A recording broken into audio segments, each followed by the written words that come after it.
lot of like high performing people can run into the trap of, in their pursuit of excellence, they really isolate themselves, and then when they achieve their goals that they've been going after, it can feel a bit empty because you're just there alone. And there's definitely times just in cycling, like the nature of winning a race, often you'll win the race and then you'll see your teammates for 2 minutes, and then you go to the podium and you go to anti-doping and all this stuff, and you come out and everyone's gone, and you think, you're like, okay, this wasn't what I imagined the elation of winning to be.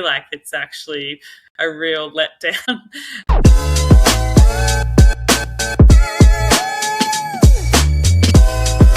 Welcome to Ride to Success, the podcast that takes you on a learning journey to more productive, creative, and active life through the power of the bike. I'm your host, Pedro Couto Lopes. You can find me on LinkedIn under my own name. I'll leave a link on the show notes. And I'm hugely privileged to tell you that today I'm sitting down with Olympic champion Grace Brown for a conversation that goes far beyond cycling results. This conversation is about identity shifts, ego, vulnerability, and what it really takes to build something new when the podium lights go out. If you ever built something from scratch, questioned your identity, or wondered what success actually feels like once you achieve it, this episode is for you. And stay with us until the end, because Grace also reflects on her biggest upcoming identity shift, motherhood. And she believes it will be her biggest yet. As always, make sure to follow Ride to Success wherever you listen to the podcast. This way helps us reach more people like you. Now, let's get into this conversation. Welcome, Grace, to Ride to Success. It's a pleasure to have you on the podcast. Thanks for having me on, Pedro. I'm looking forward to our conversation. Brilliant. I wanted to start by framing the conversation, and I think this is quite important for the topics we're going to discuss. I think your career, both in sports and in business, I think is a case study in how modern champions, athletes can influence sport beyond their results sheet. And I think that's so important in the work you do with the Cyclists Alliance, but also you do, in the grassroots racing scene and beyond that as well in the media. And before we kind of expand on that, I wanted to understand a little bit, into your journey into cycling. Because you have, if I'm not mistaken, and correct me if I'm wrong, you transitioned into cycling in around 2015. So that led, and kind of that's transition from running to cycling. And that's a path that many people take. But I wanted to understand if there was something that you need to shift in your perspective of kind of being an athlete, realizing that athletics is not something that you can pursue further, and then you have to transition into cycling. How did that kind of play in your mind? Because it shaped kind of a little bit of you, who you became after that kind of injury that took you to cycling. Yeah, it was a bit like a breakup, I think, from one sport and then, finding a new love in cycling. But running, I think I'd been trying to make it work for a really long time, overcoming injuries time and time again. And I just got to a breaking point where I couldn't go through that again. And I was completely ready just to put it to one side. But I knew I needed something to fill that gap, and cycling was it. So I think I had quite a clean cut in terms of shifting my identity from being a runner. I was just excited about getting into this new world, exploring exploring what I could do in cycling and getting a lot of positive feedback, because I found out that I was quite good on the bike early. So I think it was exciting, and I forgot, I didn't miss anything from running because I was so excited about the process of improvement in cycling.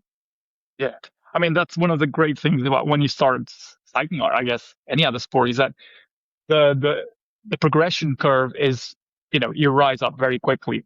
And then that's, after a few years, that's when you start, tinkering and going into, I guess, the refinement of how to progress even further. But in the beginning is exponential. It's almost like a bell curve, I guess. And I think, you talked about that kind of breakup situation, that you have to get over it and find someone else or something else to fill that void, or not. But in that case, this is what happened. And what I'm more interested to find out is, like, were you always athletic, or were you always competitive in, growing up? Yes, There's something that you needed to do. Like, I need to be competitive. I need to be doing something that pushes me beyond my limits. Yeah, definitely. I think I grew up, I was the only girl in a family with 3 brothers. And surprisingly, I'm the most competitive out of the 4 of my siblings. Despite being a girl, you probably think the boys would naturally be more competitive, but I always wanted to, be as good as them, keep up. And I think, I never wanted, like, being a girl to be a reason to, like, hold me back in anything. So I was always quite competitive as a child. And I started competing in running quite young. And I loved the challenge of it. It wasn't necessarily like winning, but it was that, you know, trying hard at something, maybe suffering a little bit, but like putting your all into it and seeing what your best is on a given day. Um, so I think I've carried that throughout my whole life. And I knew when I gave up running that I needed another outlet for that competitiveness. Yeah. And also, there's you correct me if I'm wrong, but there seems to be a kind of a sort of a narrative emerging from what you just shared. It's like, that there is a resilience as well that has been kind of grown and nurtured through that, the line of injuries through, through athletics, that then brought you to cycling. And, elite athletes are often praised for their resilience. And I want to understand, kind of, from this arc in your sporting career, was there ever a moment where resilience wasn't enough to kind of to break into kind of your top performing kind of races, for instance? Yeah, I find resilience quite an interesting topic because um, for me, it's not really something that you do consciously. Like, Okay. You have hard times, but it's your desire to get to some point in the future that allows you to pick yourself up and try again.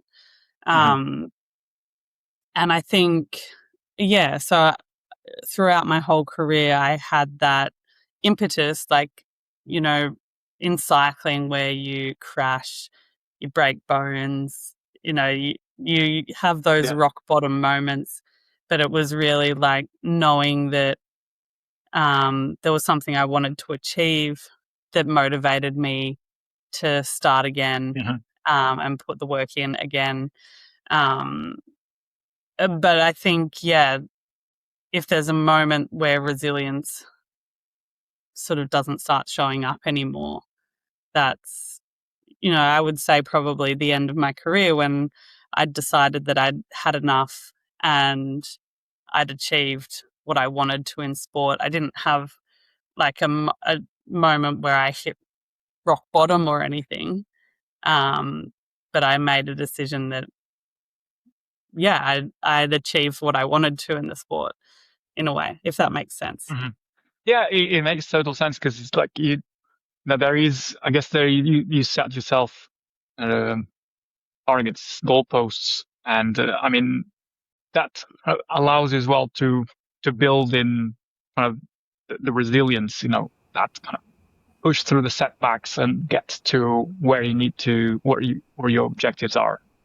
And then it's perfectly, I mean, well, looking back at 2024, your season was your most decorated single season, and comparing to other athletes, it's like quite astounding what you achieved in 2024. So it puts in perspective as well the progression you come through from 2015 when you started picking up cycling, and kind of obviously the setbacks and the what you needed to overcome to get to be standing on for instance, the top of the Olympic podium. So it kind of shows quite progression, and I think that's I think probably this question is not asked enough, but I wanted to ask you, like, winning is celebrated everywhere, and people always talk about failure and what you learn through failure. And I know that question is asked a lot, but I wanted to understand as well, if what are the lessons that you've learned through winning? Because to win, you need to put the work, you need to build in the resilience. And what are the things that kind of you've learned through working towards those wins and achieving them? Yeah, that is interesting because I guess what I've learned through winning, and it is tied in with the like failing as well, Of course, is yeah. that often my wins in cycling came through sort of taking like a leap of faith or strong belief in Mm-hmm. myself, putting that sort of on the line. Like often I would be in a breakaway or I would ask for an opportunity from the team, step outside my comfort zone. And sometimes that ended in not a win, but it definitely resulted in winning more than if I hadn't taken those chances. Like if I just stayed in Yeah. the peloton and played a safe race. So I think I learned that, success often comes from taking some risks. Yeah. Um, Mm-hmm. and yeah, maybe the Olympics isn't, or the time trialing isn't as much of an example of that. But I think it was like really doubling down and backing myself in my belief that I could do it, Mm-hmm. because that's where it starts. No one else is going to back you Yeah. until you back yourself. Yeah. I mean that's so true. I mean, like both in the aspect of you need to get outside of your comfort zone. You need to accept that discomfort is part of progression. If you Yeah. don't accept it, then growth will will not doesn't will perhaps not happen. And the other key point is like belief. You need to live life. You need to create expectations according to what you believe, and that comes from not wanting to live life through others' expectations, but focus on what you can achieve and believing in yourself. And I think that as an athlete, plays a crucial role because then I guess you can, by instilling that belief, you can build the structures around you, whether it is through coaches, whether it is through kind of small targets that you can implement to get to the bigger target. But Yeah, all of and this, sorry, yes, go. yeah, sorry, just to add to that, I think it's something that I often like to tell, younger athletes or people that are new in the sport that you need to, so from your belief in what you can do, you need to create opportunities for yourself in the Mhm. sport, because I think there's a lot of people that feel like just because they're talented at something, the opportunities will come to them. But yeah, definitely something that I learned through my career was that you have to like build the opportunity or ask for the opportunity. And that's part of the success journey. Yeah, I mean that's a very good point because yeah, nothing happens in a vacuum. Yeah, you need to speak with the people, ask and make your voice heard in the rooms that where you want to be in, or in the races you want to be in, and that applies to sport and in business. And also there's an aspect of that that kind of all of these achievements. We talked about resilience. We talked about what success means and what you need to do to achieve it. But there is the inevitable truth that you need to. There's a level of suffering that goes with it. And I wanted to ask you, with to how do you get yourself in a place mentally to enjoy suffering? Because a lot of cycling involves suffering. It loves pushing your boundaries, pushing your limits, and that is purely discomfort on a bike. So, how do you get yourself in that mental space to, I would say, enjoy, but I don't know if it's enjoyment. You tell me what it is for you.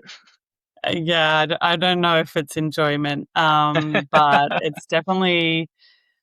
I don't know if it's something that's innate to a lot of elite sports people, that ability to suffer and Mhm. cope with discomfort. But for me, definitely, and I think in time trialing, like you can't be a time trialist without being able to push yourself really hard Yeah. and sit in a really uncomfortable zone for a long time.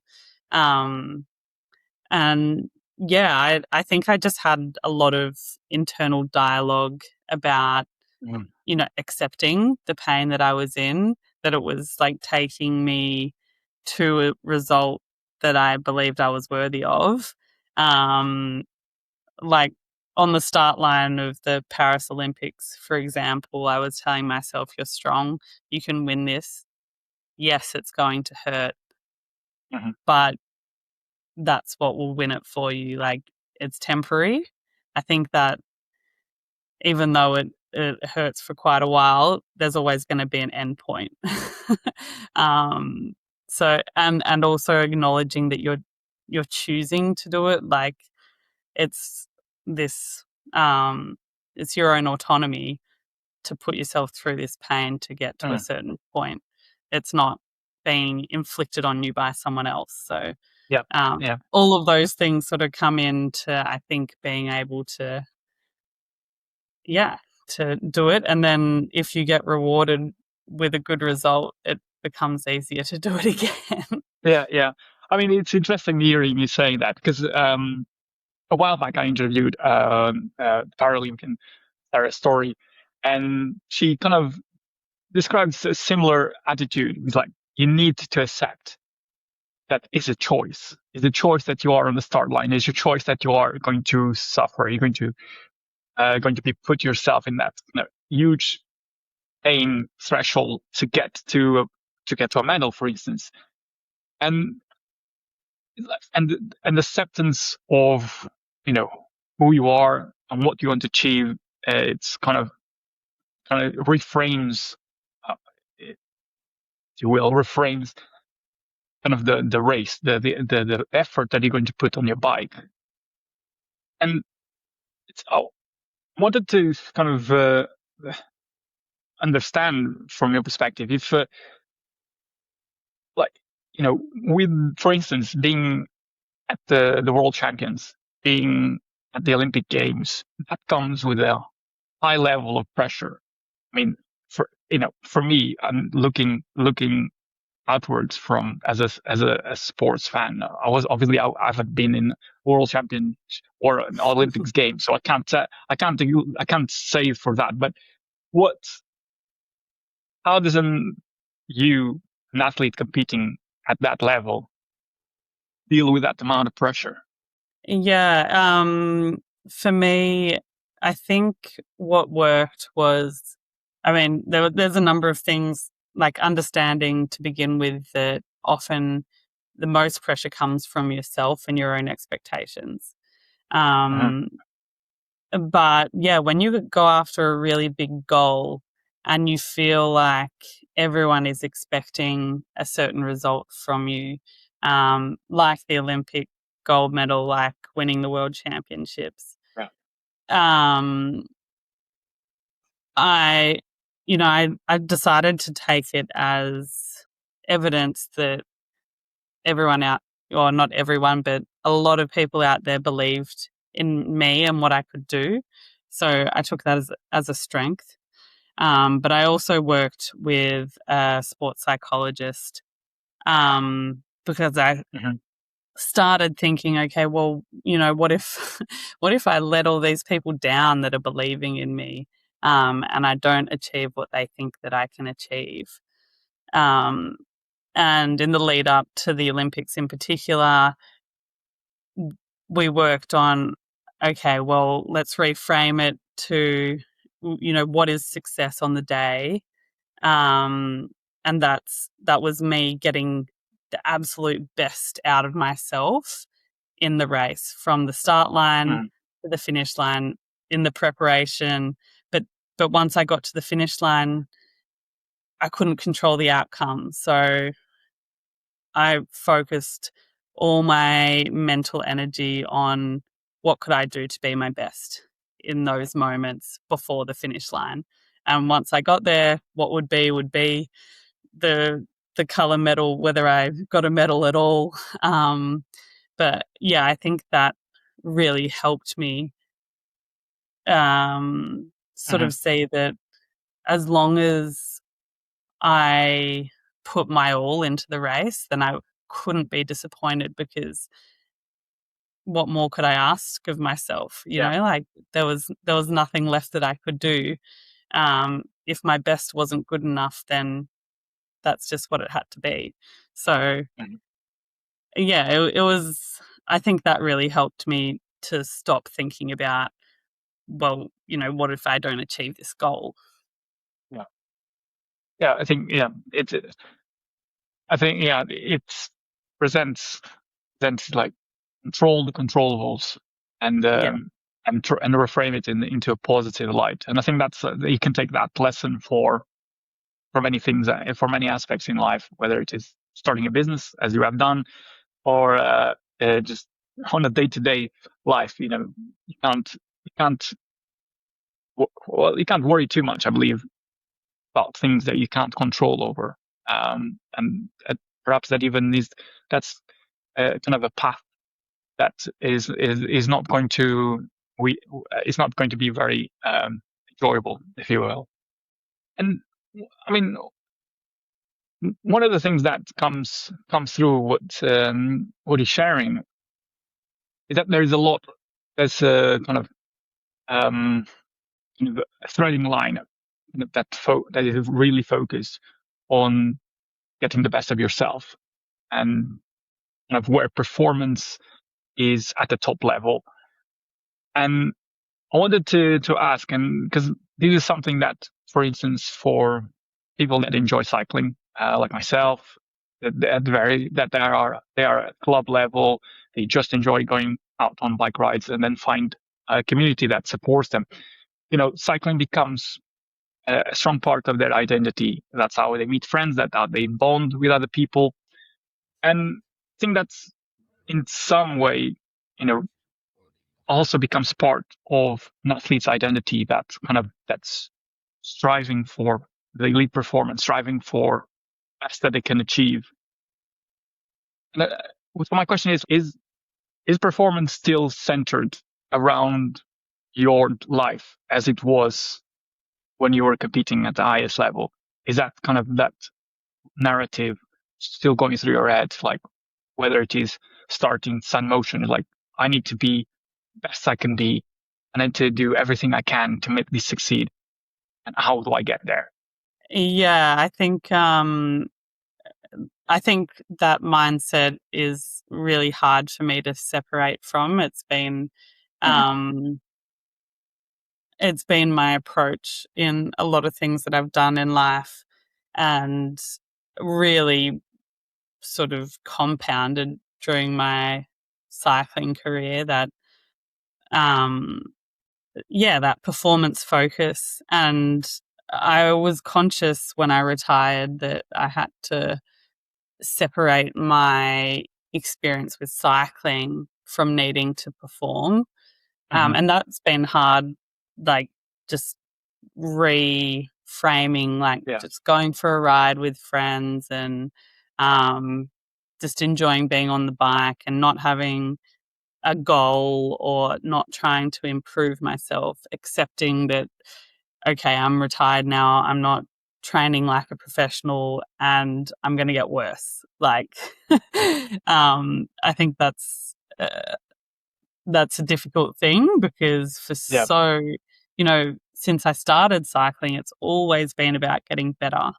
And hmm now it's just been a, constant drop off, since I retired from being a professional. And you also, carry that in your identity as being someone that's achieved a lot in cycling.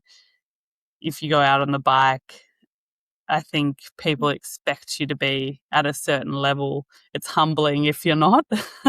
It is a bit of an hmm attack on the ego.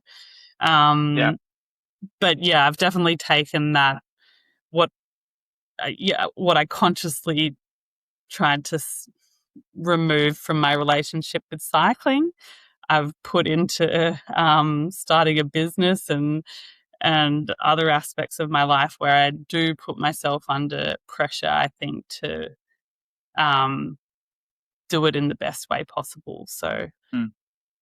I Yeah. I don't know mean, if I can ever separate myself from that approach. yeah. It's a question that I think a lot of athletes, once they retire, get asked because it's like, there's a lot. Is a big drop off. You one day you are performing at the elite level. You have people like preparing everything to help you get there. And when that structure then stops, that disappears, you you're still the same person, but you have to recalibrate, I believe. That's from what I know anyway. And that can be you know a psychological drop off quite big. And you did mention about the ego. You have to keep I guess the ego in check, so you don't feel too humbled. That's I think that's it's I think is an experience that athletes have to go through, I believe. But there is a silver lining to that, which is that's kind of same focus, that same performance, and that resilience that you build over decades at performing at the best, carries on to entrepreneurship. And this is where I wanted to talk about, the company you started, Sunmotion, because there's a lot of athletes that from transfer to business, and that kind of same mentality that of trying to be the best they can do and control the controllables, and accepting that what they do not always in their control, but what they can control, they will try to perform at their best. And and I wanted to kind of understand, what has been the kind of the story behind Sunmotion, because from my understanding, came from a lived experience. So was there a kind of an annoyance, a problem that you identified as like something like I need to sort this out? Yeah, yeah, definitely. So I don't know if you know, but Australians, notorious for being like very sun aware. And Right. like if in the peloton, like every team, the riders on the team that will be like lathering themselves in sunscreen are usually Australians. So it's quite typical for us to um, be very sun conscious, because in Hmm. Australia our UV is super harsh, Right. and the rates of skin cancer and sun damage are really high. Um, so throughout my career on the bike, obviously we spend so much time in the sun, and I was using a lot of sunscreen, but I found that it was not like a great experience wearing most sports sunscreens. They're like really greasy and they run in your eyes and sting. And Yeah. We all have been there. Yeah. yeah, like lots of people just choose not to wear it because of these things. Uh-huh. And I started looking around, like really trying to find a product on the market that was better, and I couldn't. Um, and at the same time, I knew, like, I'd already made the decision about when I was going to retire. So these two things sort of collided, and I thought, well, why don't I develop a sunscreen product that fits this gap in the market that I've found, and when I Yeah. retire, that can be my job. Right. um, So you started Sunmotion before you actually retired. So like you built up a little runway so that things could get started before you actually said, okay, this is the date I'm retiring. yeah, Mhm. it was a quite a long development process for the product. It actually took way longer than I expected to. So it's only been launched in Australia for now like 2 months. But I initially had thought that I'd almost be ready to go when I hung up the bike. But yeah, it took almost a full year longer. So I mean, that's a fairly typical entrepreneurship story. It always takes twice as long and costs Yeah. twice as much than you initially anticipate. But yeah, I definitely like. I think in retiring as well, like I knew that I needed just like my personality. I need a challenge, Uh-huh. um, and I did. I'd worked before in the corporate world, um, and I'd been really bored. So I it was, yeah, all part of like I need something that's challenging, and that like there's lots of different aspects to what I'm Uh-huh. doing, so that I can, yeah, like I think I knew that that's what I needed to fill what I'd be losing from Yeah. elite cycling. I mean, we talked about the kind of the mindset and obviously the challenge, something to keep you going, and also something that you can control. You something that you identify as a pain point as a cyclist, as an elite cyclist, and then kind of worked towards filling that gap in the market.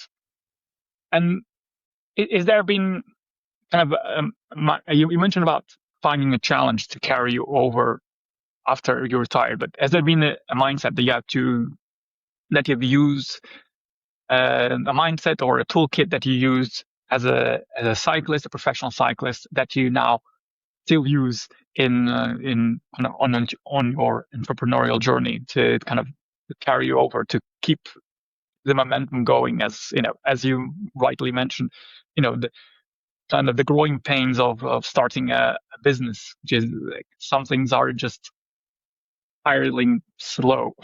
Yeah. Yeah. I definitely think that like seeking discomfort to grow, like the same as what I mentioned earlier. Yeah, whenever, like, there's been moments in building this business where I'm just like, oh, I just want it to work for itself, and I don't want to put myself out there. Like, that's your gut feeling, because it's uh, Mm-hmm. yeah, like, there's parts that are a struggle, and you really have to be vulnerable in yeah, putting yourself out into public and saying, like, for instance, I've made this thing, it's great, will you buy it? Like, selling is a very vulnerable experience, Mm. but I Yep. think I've I keep going back to that learning from cycling, that the discomfort is good and I'm going to grow from it. Mm. Yeah, but I do have to remind it's a different sort of discomfort to what I'm used to. Mm-hmm. And I mean, yeah, I mean, but you're right. It's kind of, you have to push yourself, and it's interesting that you say about sales being kind of, you know, it's a vulnerable place to be, because yeah, like you will face more rejections than I guess in this case sales. So you kind of, you need to, that's I think that draws parallels nicely to cycling, because you will lose more races than you'll win them.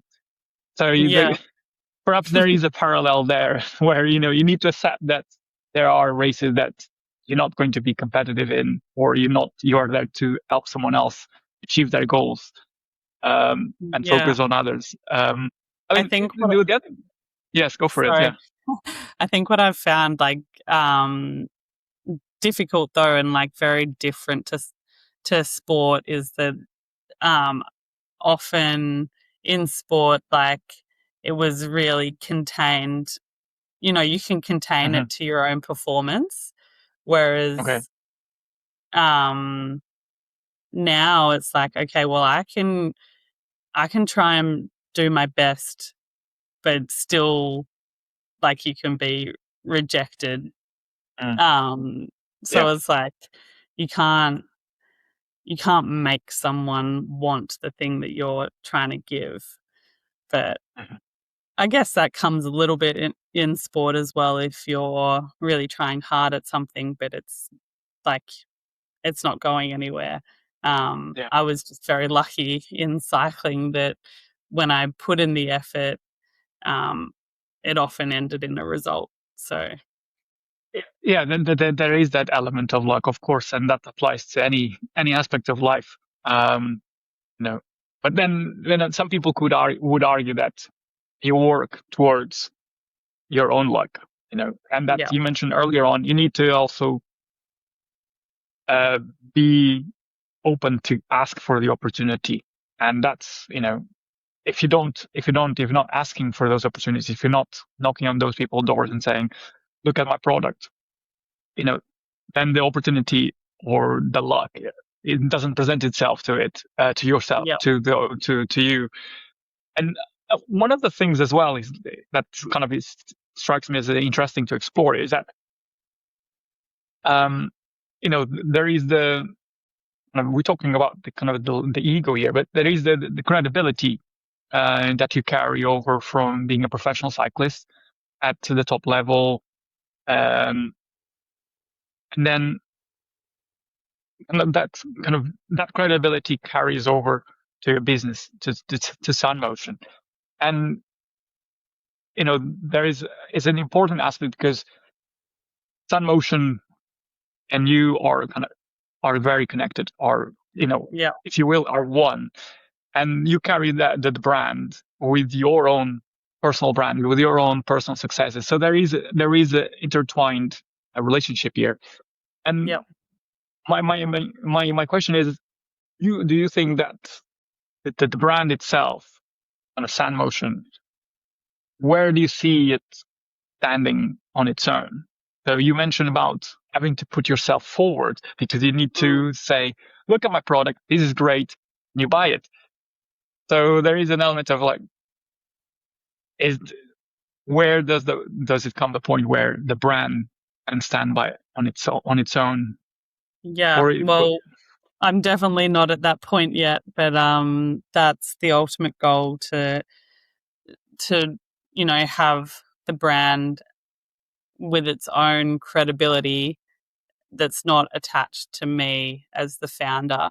Um, but definitely in these early phases, like I initially thought that maybe I could grow a brand that's not like really attached to my own personal brand, but I've realized like that people's trust in me Mhm. um, really, correlates to their trust in the Sunmotion brand.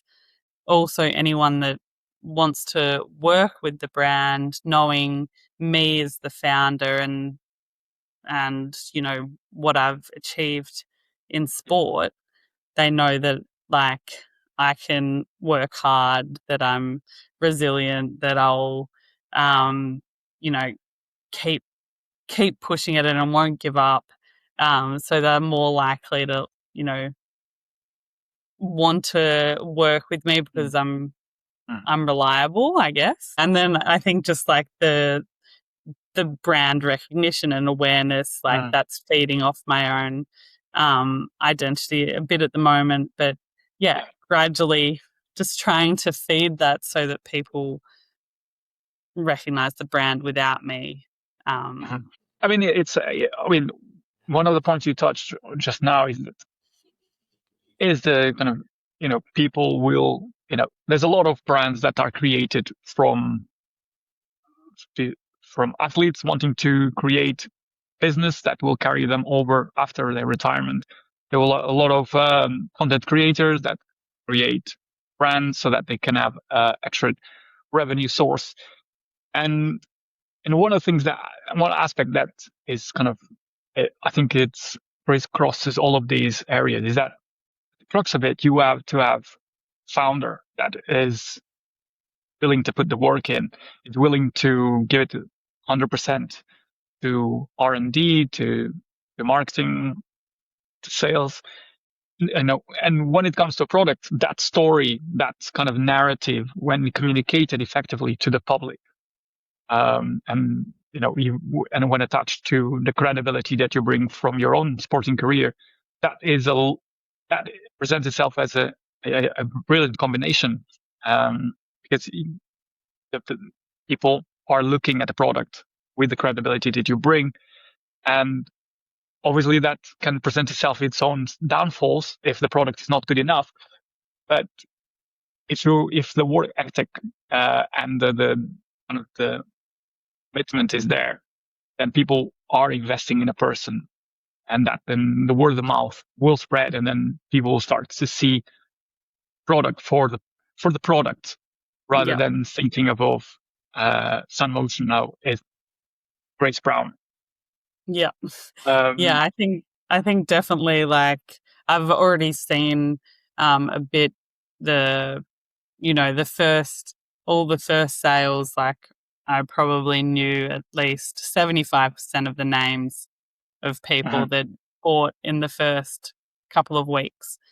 And now gradually it's, most people that are buying, I don't know their names. So it's yeah, like starting to spread mhm, beyond, like people aren't buying me as or buying something just because I've made it.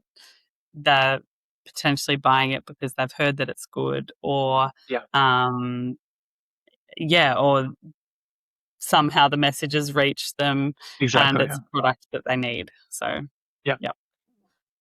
I mean, yeah, that's it's yeah, exactly. Well, I wanted to also to kind of slightly, you know, touch another aspect that you have been you, of kind of your career at the moment, which was you are still are meaningfully connected to the sport of cycling. Whether it is through growing the professionalization of women's cycling, governance, and the kind of also being involved in media coverage of bike races and at grassroots, all the way up to the top. And I mentioned earlier in the podcast about I mentioned your work with the Cyclists Alliance. I didn't mention that you are the president currently of the Cyclists Alliance, but there is an aspect of moving from representing yourself to representing many voices. And that obviously it's a big shift. You do have the experience of racing in the peloton, and taking a position as the president of Cyclists Alliance, it comes with kind of a leadership aspect of it. And I wanted to understand was it a natural step to become the president of the Cyclists Alliance and representing all of a sudden everyone in women's cycling? Yeah, it's not something that I really expected to do when I retired. But it just so happened that, in the last month or so that I was racing, the founder of the Cyclists Alliance, Iris Slappendale, basically announced that she would be stepping down from the role and that they were looking for a replacement. And I thought, well, actually at the time I was like, I don't think I can be the president of the organization, but I'd be happy to be a board member. And when I put in my expression of interest, Iris basically said, no, we want you as the president. So I said, okay, I don't know, but I accepted the role.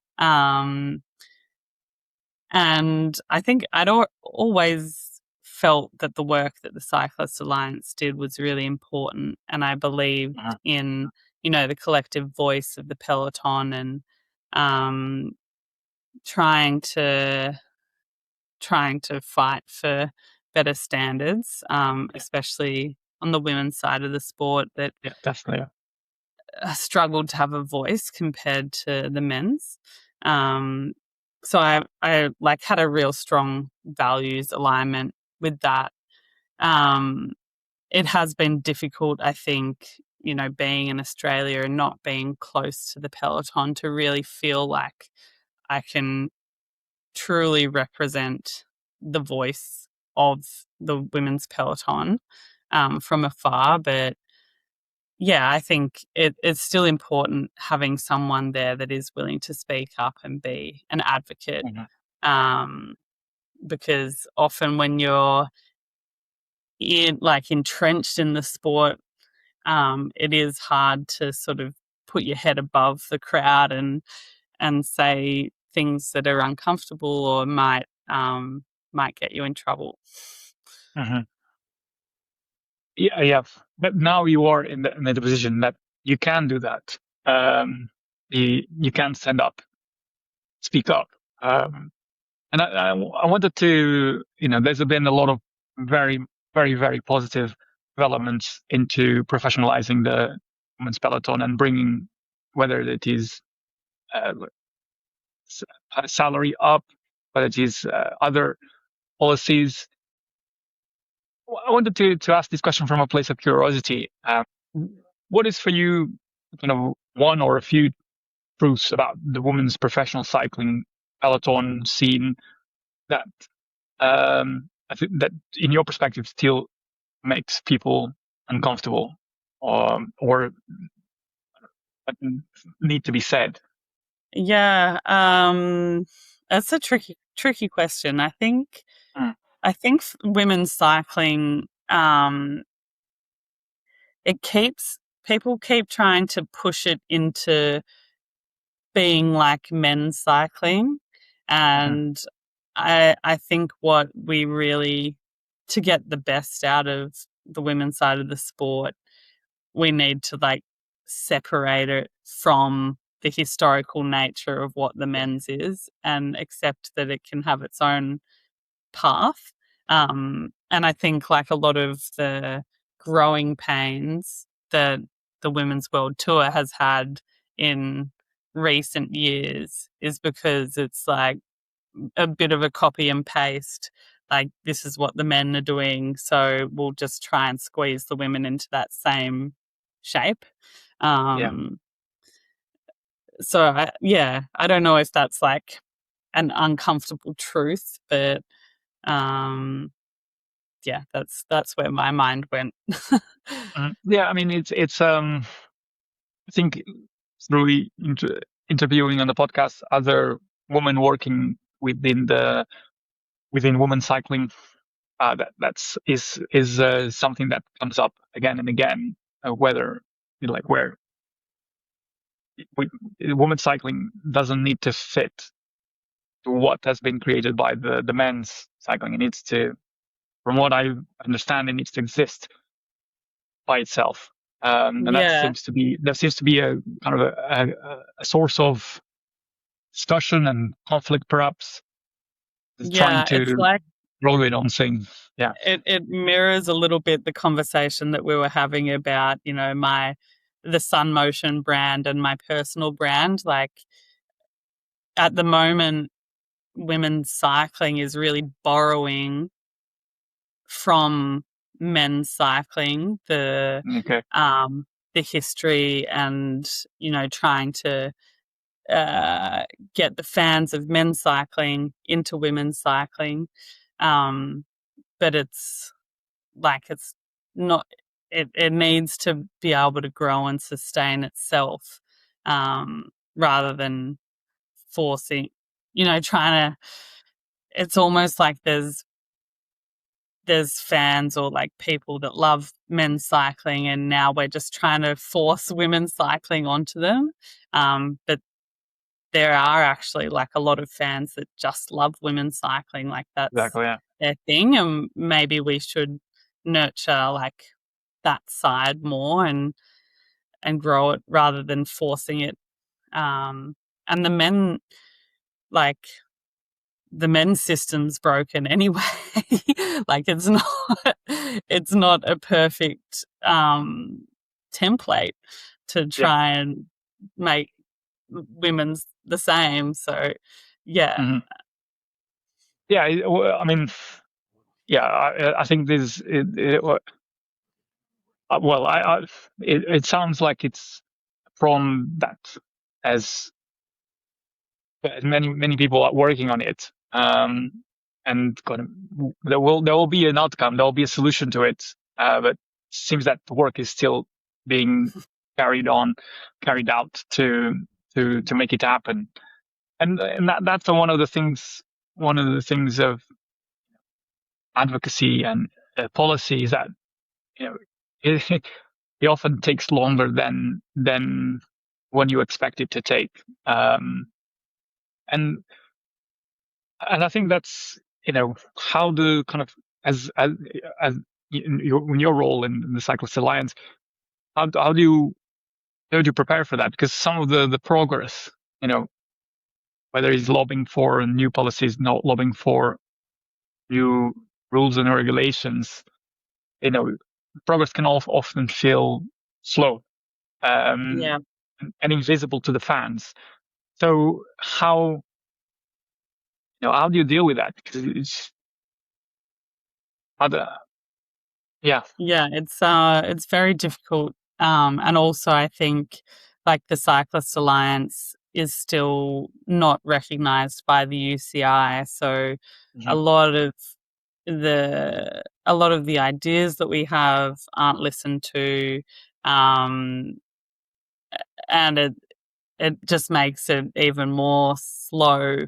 And I think also that sort of then affects the riders. They feel like, um, as riders, they feel like change isn't happening enough, so they stop, you know, putting as much effort into to bringing mm, their ideas to the table as well, and it just makes like the whole thing move slowly and hard to, yeah, um I think, yeah, and especially like, going back to the performance discussion, like, being in an environment where like the feedback is often constant, and you progress, and you see the results.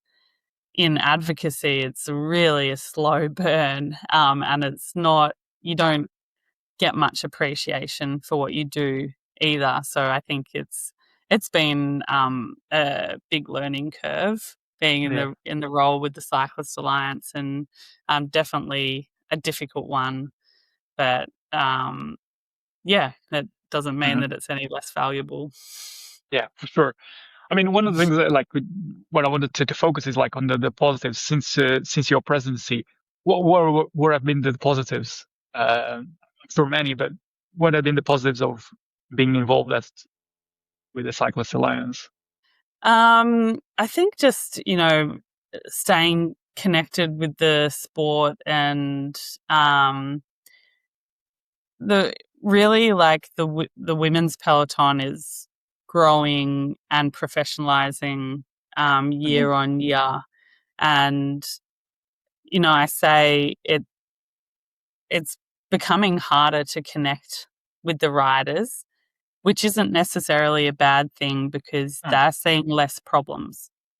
Yeah. Especially at the world tour level, a lot of the riders are happy with their careers and, what they're being paid and the resources they have access to. Safety is always a concern, but Yeah. for most of them, it's that there's an acceptance that cycling is dangerous, and that's part of their choice. Um, so I think, like, that's a positive thing, that not all the riders are engaged as much as they were, say, 5 years ago, in Mhm. unionizing and fighting, being advocates. Um, but at the same time, like, we're seeing a lot of issues still at the continental level, and Yeah. I think, like, a lot of those riders are learning that it's okay to speak up when they Mhm. feel like it's not right, and that's a positive thing. Yeah. You do have as well the a mentorship program in the Cyclist Yeah, Alliance, and that helps as well riders that want to be mentored by one of the team to kind of to kind of to progress, to get to kind of resources so that they can whether help them through their careers, through their life after the sport. I just wanted to just want to briefly touch on that because that yeah, also from what I standing seems a very important program to help young yeah, women yeah, develop through the definitely. sport. The mentor program is, and we're, like, I think, focusing more and more on that part of the work that we do, Yeah. recognizing that, okay, at the moment there's, like, um, a bigger gap in, so, like, the world tour is Yeah. really stable at the moment. Well, maybe not really stable, but it's got a good foundation, and it's growing and it's positive. But we see that, like, a lot of the impact that we can have is in that pathway Yeah. to the world tour, and particularly, like, so our mentor program is for riders that are stepping up, maybe Hmm. from juniors or club level, Okay. trying trying to step up into the pro ranks, and really giving them a toolkit to be able to succeed in that environment. Um, and yeah, I think we're getting, more and more riders interested in that program each year. And they all give great feedback about how it's helped them Yeah. grow over the year that they're involved in it. So we really see that this is, like, one of our big mandates to continue supporting that part of the pathway into professional cycling, and ensuring that there's riders coming through that are well equipped to then succeed once they get to world tour level. Yeah. Yeah, I think that's very important. Is one of kind of the stepping stones, creating the stepping stones and helping riders through that, well, the progression that sometimes is not quite clear cut. Yeah. So yeah, I think that's a great example. And yeah, with the advocacy, it's always a slow burner, but you need to. I think that's part of it. But being active, being present, lobbying continually, it's like grinding. Yeah. You will get there, but it's just slow. Yeah, and I mean, sometimes it doesn't end, it doesn't always end in exactly the result that you want, but I think the important thing is continuing to put a voice out there and Mhm. speak. When something happens and it feels like the riders haven't been consulted, or there's always we're seeing constant rule changes from the UCI. Yeah, that don't feel like they've really thought about the Mm. effect on riders. And I think even if they don't listen, just putting that perspective out there, like, oh, hey, have you thought about the impact? Yeah. I think that helps, and the riders feel like they've been heard or been seen at least. Yeah. Yeah. Which is very important. Which is very important. I wanted to kind of now kind of try to kind of round the conversation, because we touched on kind of the career, your business, your role in Cyclists Alliance, and perhaps it's too early to ask this, but I'm going to ask it anyway. Like when people hear your story years from now, what part of your journey do you hope that will resonate with people? Yeah, that's difficult. I think I first of all want to be remembered as a like a good person in the sport, a good Hmm. competitor, like someone that was a good role model as well for younger cyclists. So that, but yeah, like my mantra, or you know what I've tried to emulate in my career, I think is the same topic that I've touched on a few times now, is like, really putting yourself out there and taking some risks, and not expecting everything to come to you, being okay with vulnerability. And Hmm. yeah, I hope that people see that in my career, that I've, not just like, um, I don't know, been in it in a sort of, um, I don't even know what I'm trying to say, but like the that I've like put myself out there rather than just like coasting through Hmm. uh and accepting it as it comes, and Yeah. and standing up for what I believe in. Yeah.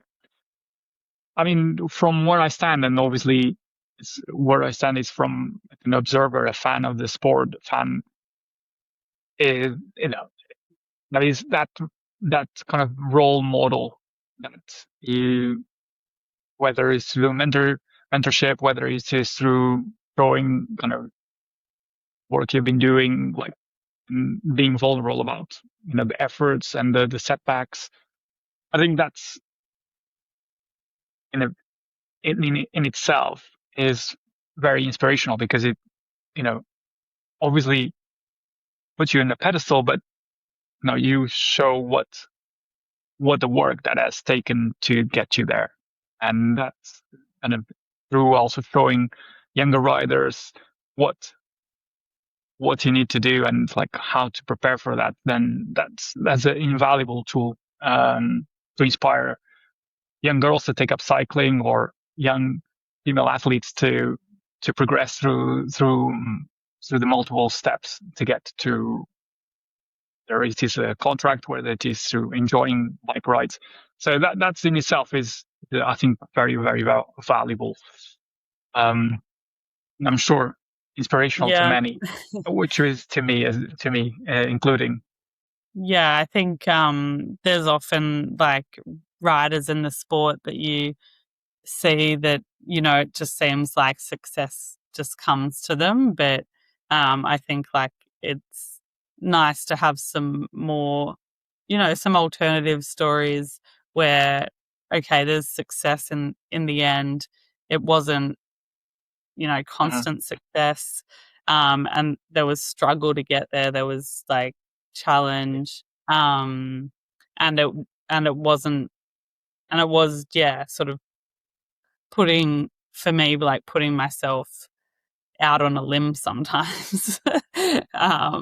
So yeah, like for other people coming up in the sport or, whatever in life, just being okay to struggle a little bit in pursuit of success. Yeah, and I mean, and that brings me brilliantly to my next question. So it's a question I ask all of my guests, and it is the following: what does success mean to you personally?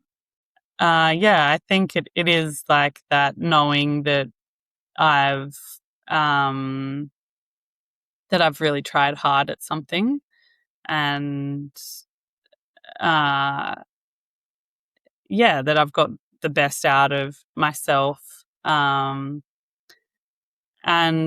taken other people on the journey with me. Like I feel like success really gains value when you share it with the people in your, like, particularly your close network, Mhm. um, and take them on the journey. So they've been through a little bit of the ups and the downs along the way, and then, you can the feel it together when you achieve Yeah, something. yeah, yeah. Because it's a good point, because success is not always is just down to you. It's also the people that you involve, the people that are around you, supporting you, people you work with, the people you live with, and at the end of the day, it's kind of we don't exist in isolation. We Mm, exist within a society. So uh, whether it is your close community or your relatives, a network of people that those people will support you and help you yeah. to achieve your goals. And that's a brilliant way of defining success. Yeah, I think a lot of like high performing people, often run into the trap of, in their pursuit of excellence, they really isolate themselves, and then when they achieve their goals that they've been going after, it can feel a bit empty because like you're Mm, just there alone. And there's definitely times, just in cycling, like the nature of winning a race, often you'll like win the race and then you'll see your teammates for like 2 minutes, and then you go to the podium and you go to anti-doping and all this stuff, and you come out and everyone's gone. And you yeah, think, yeah, you're like, okay, this wasn't what I imagined, like the elation of winning to be. Like it's actually a real letdown. um, so like the mm, most successful moments are when you get you really feel like, you've done it together with all the people that are yeah, around you. Yeah. yeah. Exactly. Brilliant explanation. I mean, now I wanted to ask you a question that was left to you, or for you, sorry, by my previous guest. And this is a tradition I started on the podcast, that where a guest leaves a question to my next guest, not knowing who they are. So the question that was left for you is the following: what are you doing today that is going to make you better tomorrow? Oh. The first thing that came to my mind is like going to bed and having a good night's sleep. That's very which is important. That is very which is important. quite literal. But I think finding like a moment in the day to pause and reflect. I've realized recently that that's really important for like personal growth. If I'm just keeping myself busy and distracted all the time, then um, Mm. you don't like actually absorb anything. So yeah, but Mhm. today I've took some time to just like relax uh, Mhm. and take take life in, and hopefully Yeah, that will because make me better tomorrow. yeah, I mean it's that's interesting because being busy, you know, you're just being busy. No, it doesn't mean that you're being productive with your time. Doesn't mean that you're growing. It just means that you're Yeah, trying to fill time and yeah, taking time to kind of pause and reflect on what you've done and to kind of to be better the next day. And kind of that enables you to reflect and apply change to the following days. And crucially, now that there's a big change going to happen in your life, yeah, you're going to become a mom. How does that feel for you? yeah. It's really hard to comprehend. I think like going from being an elite athlete to um, we've talked about identity shift, but Yeah, I think like this is going to be the biggest identity shift of my life. Um, Going from, being an elite athlete to being a mother.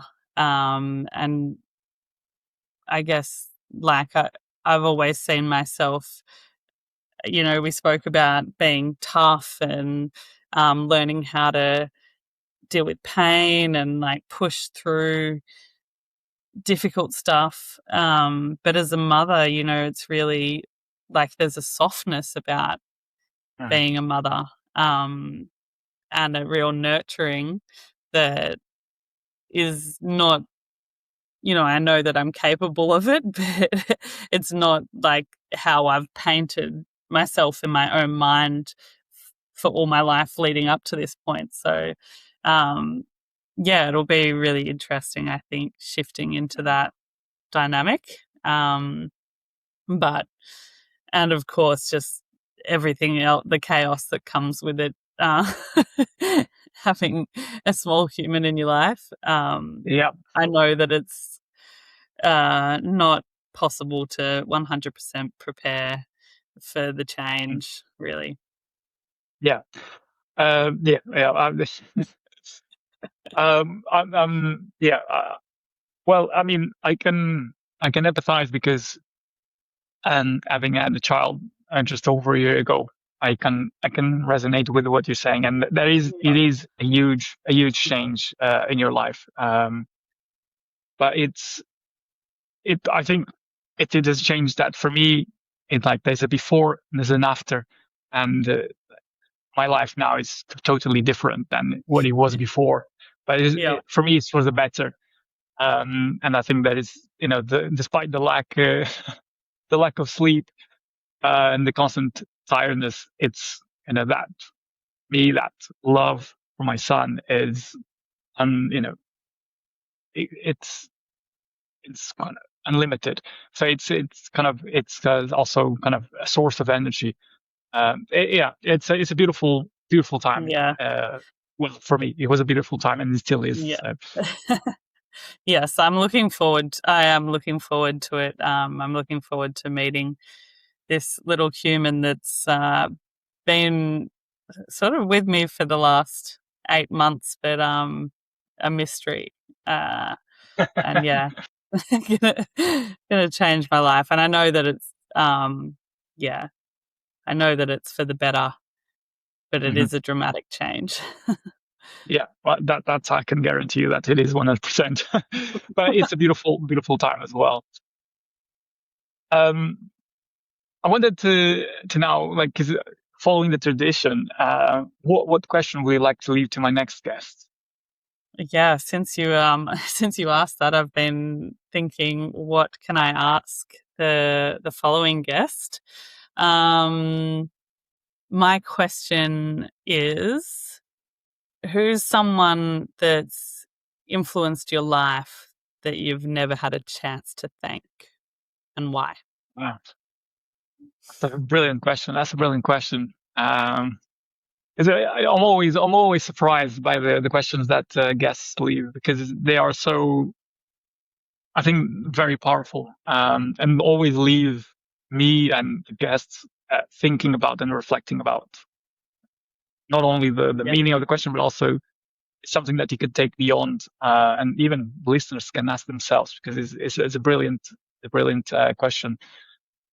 And with that, I wanted to thank you, Grace, for your time, for your honesty, for your also openness and vulnerability in discussing the topics we have covered. So thank you. Thanks, Pedro. It's been a real pleasure speaking with you as well. If this conversation got you thinking about how cycling or performance can shape your mindset, share this episode with 2 people you care about. Send it to someone who needs to hear that being okay to struggle a little bit in pursuit of success is part of the process. And if you haven't already, follow Ride to Success wherever you listen to the podcast. And leave a review, hit subscribe.